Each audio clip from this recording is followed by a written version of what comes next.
There was a man, not just any man, a man whose name echoed with honor across the land of Uz. A man whose life was marked by integrity, wealth, and worship. His name was Job. He wasn't royalty. He didn't command armies or sit on a throne. But he had something far greater in the eyes of heaven. He feared God and turned away from evil. That alone made him shine in a dark world. His home stood tall, surrounded by the laughter of 10 children, 7 sons and 3 daughters. His livestock numbered in the thousands, sheep, camels, oxen, donkeys. Servants worked his land. His name was respected. His influence spread far and wide, and yet he never forgot God. He offered sacrifices daily, not just for himself, but for his children, in case they had sinned, in case they had cursed God in their hearts. He was a priest for his family, a guardian of faith. Everything about Job pointed upward to heaven. But what happens when a man who has everything loses it all? What happens when heaven is silent and hell is unleashed? What happens when righteousness is met, not with reward, but with ruin? This is the story of Job, a man caught in the middle of a battle he couldn't see. A test not of muscle but of soul. A war over faith, fought in pain, silence, and ashes. And behind it all, beyond the dust and the sores, beyond the loss and the brokenness, there was a question echoing through eternity. Will a man still love God when the blessings are gone? Will he worship when there's no music left to sing? Will he trust when all the answers are buried under tears? This is not just Job's story. It's every believer's story, and it begins in heaven. The skies above were clear, but beyond the veil of the visible, something far more profound was unfolding. In the courts of heaven, the sons of God came to present themselves before the Lord. Among them came another, one not of reverence but of rebellion, Satan the adversary. The Lord said to him, "Where have you come from?" And Satan replied with a smirk, "From going to and fro on the earth, and from walking up and down on it." The Lord, knowing all things, looked upon him and asked a question that would stir the deepest battle ever recorded in the life of one man. "Have you considered my servant Job?" There it was. The name Job, mentioned not just among men, but in heaven, praised by God himself. A man blameless, upright, fearing God and turning away from evil. But Satan, he knew humanity. He had seen the frailty of hearts. He leaned forward and said, "Does Job fear God for nothing? Have you not placed a hedge around him, around his household, around everything he owns? You have blessed the work of his hands, and his possessions have increased. But stretch out your hand and touch all that he has, and he will curse you to your face." A challenge, a wager in the spiritual realm, not one of games but of souls. And God, knowing the depth of Job's heart, said, "Behold, all that he has is in your hand. Only do not lay a finger on his body." And so it began. The adversary descended like a storm, hidden from human eyes, but wreaking havoc with permission. Job woke up that morning unaware that the peace he knew would never be the same again. A servant came running, his voice shaking. The oxen were plowing, and the donkeys feeding beside them, and the Sabaeans attacked. They killed the servants, and I alone have escaped to tell you. Even before Job could absorb the news, another came rushing in, breathless. Fire from God fell from the heavens. It burned the sheep and the servants. All are consumed, I alone escaped to tell you. Then another. The Chaldeans formed 3 raiding parties. They took the camels, killed the servants. I alone, and still one more, the worst of them all. Your sons and daughters were eating and drinking wine in their oldest brother's house. And suddenly a great wind came from across the wilderness. It struck the 4 corners of the house. It fell on them, they are gone. All of them I alone have escaped to tell you. 10 children, gone. Job stood there, still silent. Struck by a flood no human could swim through. His wealth was shattered, his security stolen, his legacy, his children, buried in the ruins of a single moment. And what did he do? He tore his robe, he shaved his head, he fell to the ground. And he worshipped, yes, worshipped. He said through tears, through shaking breath, "Naked I came from my mother's womb, and naked I shall return." The Lord gave, and the Lord has taken away. Blessed be the name of the Lord. Can a man bless God while bleeding? Can a heart lift praise while crushed beneath grief? Job did, and the heavens watched, and Satan seethed. But he wasn't finished. He returned to the court of the Almighty. And again the Lord asked him, "Have you considered my servant Job? He still holds fast to his integrity, although you incited me against him to destroy him without cause." But Satan, ever bitter, responded, "Skin for skin. A man will give everything he has for his life. But stretch out your hand now and touch his flesh and bones, and he will curse you to your face." And the Lord said, "Behold, he is in your hand. But spare his life." And so Satan struck again. This time not the flocks, not the children. This time Job's own body became the battlefield. Boils, painful, festering boils, broke out from the crown of his head to the soles of his feet. He sat in ashes, scraping himself with a broken piece of pottery, the only relief he could find in the ruins of his strength. And then came the voice he did not expect, not from an enemy, but from his own wife. "Are you still holding on to your integrity?" she asked, her voice bitter and broken. "Curse God and die." But Job looked at her, not with anger, but with grief, and said, "You speak as one of the foolish women would speak. Shall we accept good from God and not adversity?" And still he did not sin, not with his lips, not with his heart. But silence crept in. Days passed, pain remained, and heaven seemed quiet. And then came his friends, Eliphaz, Bildad, and Zophar. They heard of his suffering and came to mourn with him. They saw him from a distance and barely recognized him. They raised their voices and wept. For 7 days and nights they sat with him in silence. No one spoke a word, for his suffering was great. And Job, after the silence, opened his mouth not to curse God, but to curse the day of his birth. "Let the day perish on which I was born," he cried. "Why did I not die at birth?" He wasn't accusing, he was searching. He was wounded, confused, and alone in the silence of the divine. And that's when his friends, one by one, began to speak. Eliphaz was the first. He tried to reason with Job. "You've instructed many," he said. "You've strengthened weak hands, but now it comes to you, and you are impatient." He implied that Job must have sinned, for surely the innocent do not perish like this. But Job defended himself. Again and again as they took turns, Bildad with his cold theology, Zophar with harsh rebukes, they accused and Job responded. "I have not hidden sin in my heart," Job said. "Let God weigh me in honest scales." But they didn't believe him, they couldn't. In their world, suffering only came to the guilty. They weren't cruel, they were just wrong. And Job, heart heavy with grief and body torn by disease, kept calling out not just to men, but to God. "Oh, that I knew where I might find him," he said, "that I might come to his seat. But he is not there." He questioned, he wept. He longed for a mediator, someone to bridge the gap between him and the God he could not understand. And still the silence of heaven thundered louder than words. But Job never cursed, he mourned. He doubted, he wrestled, but he never walked away. And then a new voice entered the scene. A young man named Elihu. He had sat in silence out of respect for the elders. But now, full of passion, he spoke up.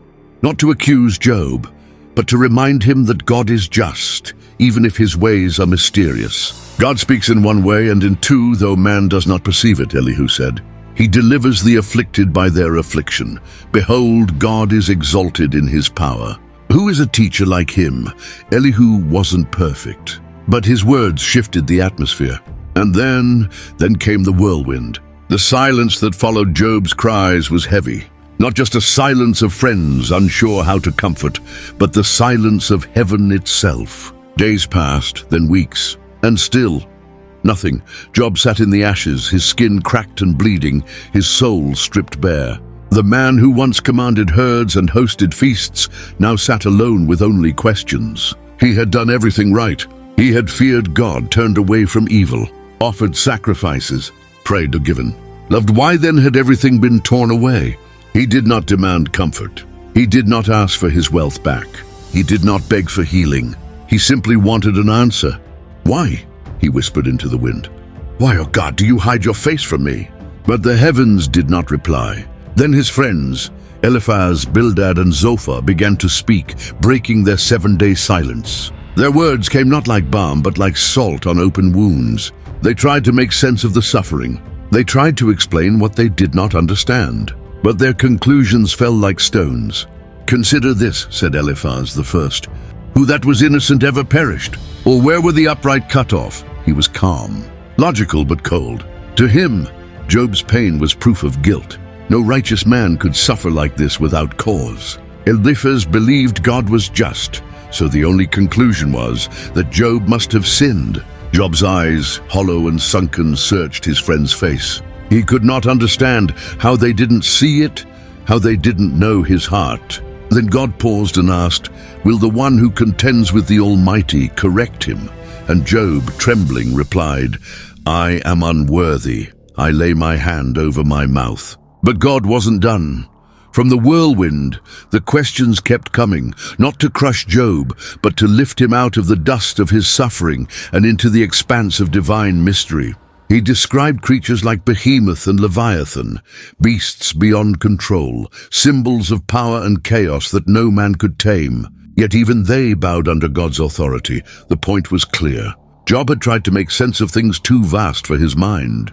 But now he saw not everything had to be explained. Not all pain had a clear reason. But God was always bigger, always sovereign, always good. And then Job's heart broke in the best way. He whispered, "I had heard of you with my ears, but now my eyes have seen you. Therefore I repent in dust and ashes." He hadn't sinned, but he had spoken too quickly, judged too narrowly. And now he worshipped without needing answers. That was enough. God turned to Eliphaz and said, "My wrath burns against you and your friends, for you have not spoken what is right, as my servant Job has." God instructed them to offer sacrifices, and he commanded Job, yes, Job, the one they had wronged, to pray for them. And Job did. He forgave. He interceded. He loved. And then the winds of suffering shifted. The Lord restored Job's fortunes, twice as much as before. His friends and family returned, bringing comfort, gifts, and gold. His land flourished, his animals multiplied, and joy, real joy, returned to his house. He had 7 sons again, and 3 daughters, Jemimah, Keziah, and Keren-Happuch, so beautiful that none in the land could compare. Job gave them inheritances alongside their brothers, honoring them all. He lived 140 more years, long enough to see 4 generations. And then he died full of days, but not just days, full of peace, full of awe, full of something suffering could never take, a deeper faith. Because Job's greatest reward wasn't his restored wealth. It was the revelation of God. So Job repented, not for sin, but for speaking of things he did not understand. He bowed low, not in shame, but in surrender. The silence of God had been broken, not with answers, but with awe. And that, in the end, was all Job truly needed. The whirlwind faded, the dust settled, and the voice of God withdrew, not because he was leaving, but because his presence had already accomplished its purpose. Job remained on the ground, still trembling, still overwhelmed. His body still bore the marks of his suffering, but his heart had changed. It had passed through fire and come out humbled, quieted, and full of reverence. He had lost everything, but not his faith. He had been wounded beyond what words could heal, but had found healing beyond what words could explain. And God, in his mercy, turned his eyes from the whirlwind to the 3 friends who had spoken so carelessly. He said to Eliphaz, "My anger burns against you and your 2 friends, because you have not spoken of me what is right, as my servant Job has." He didn't rebuke Job. He didn't accuse him. Instead, he honored him. And then came the most astonishing command. Job, the one they had falsely accused, was to pray for them, not condemn them, not correct them, but pray for them, forgive them, stand in the gap on their behalf. It was the final test. Would Job hold on to bitterness? Would he carry a wounded spirit? Or would he let go of all offense and become a vessel of grace? And Job passed. He offered up a prayer for the very ones who had misunderstood him. He interceded for the men who had deepened his suffering with their words. And God heard and God healed. And then, without warning, without explanation, the tide turned. Scripture says, and the Lord restored the fortunes of Job when he prayed for his friends. It began in the quiet act of mercy. It began when Job chose to release others from the debt they owed him. And then, like a sunrise after a long, cold night, restoration came. Not in fragments, not in partial blessings, but double, twice the flocks, twice the herds, twice the wealth, and a family once again. 7 sons, 3 daughters, but this time the daughters are named. Jemima, meaning dove, a symbol of peace after the storm. Keziah, like the sweet-smelling spice, cassia, filling the house with fragrance after the ashes. And Keren Hapuk, a name meaning horn of beauty, like a radiant crown after mourning. These names were not random, they were a testimony of beauty rising from brokenness, of sweetness following sorrow, of dignity restored. The daughters were so beautiful, none in the land could compare. And unlike tradition, Job gave them an inheritance alongside their brothers. It was as if he was saying, no more withholding, no more division, all are welcome in this blessing.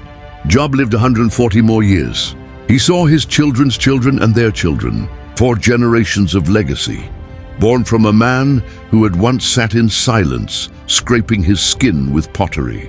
But this is not the part of the story that should shine the brightest. It's not the wealth, not the beauty, not the restoration, it's what Job became. He had been a man of integrity before, but now he was something more. He was a man who knew God not just by tradition or doctrine, but by encounter.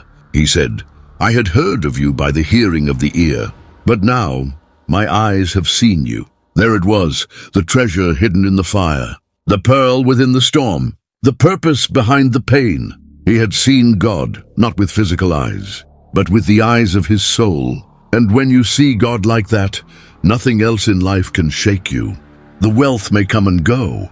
The people may misunderstand, the storms may rise again, but the soul that has seen the glory of God, that soul cannot be broken. And that's what makes Job's story eternal. He became a witness, a voice for every generation that would walk through suffering and not understand why.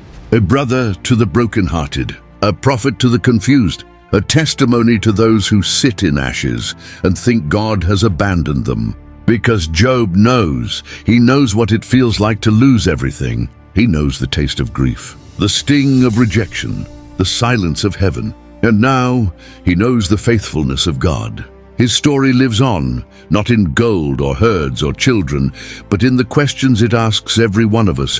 What will you do when the blessing is gone? Will you still worship when there's nothing left? Will you still trust when heaven is silent? Will you still pray when your friends turn their backs? Will you still forgive when no one says sorry? Will you still believe even when you don't understand? Because that's where real faith begins, in the ashes, in the silence, in the middle of the pain. That's where you find God, not always in answers, but always in presence. Not always in healing, but always in wholeness. Not always in understanding, but always in revelation. The story of Job teaches us that God doesn't just redeem situations, He redeems souls. He transforms us, not by avoiding the fire, but by walking through it with us. And one day, like Job, we may look back on the hardest seasons of our lives and say, I had heard of you before, but now I've seen you. And that moment, that encounter, that revelation is worth more than anything this world can give. Job's story ends not with pain, but with peace. Not with ashes, but with beauty. Not with despair, but with hope. It ends with a man standing healed, humbled, and holy, not because his suffering made him better, but because his suffering led him to God. And in the end, that's all that matters. If this story touched your heart, don't forget to like, share, and most importantly, subscribe to Vibrant Grace Tales. We bring the Bible to life through powerful storytelling, animated journeys, and timeless truths that speak to your soul. Join our growing community of faith-filled viewers and never miss a new tale of grace, hope, and redemption. Subscribe now and let these stories strengthen your faith one tale at a time. Because every soul needs a story, and every story needs grace.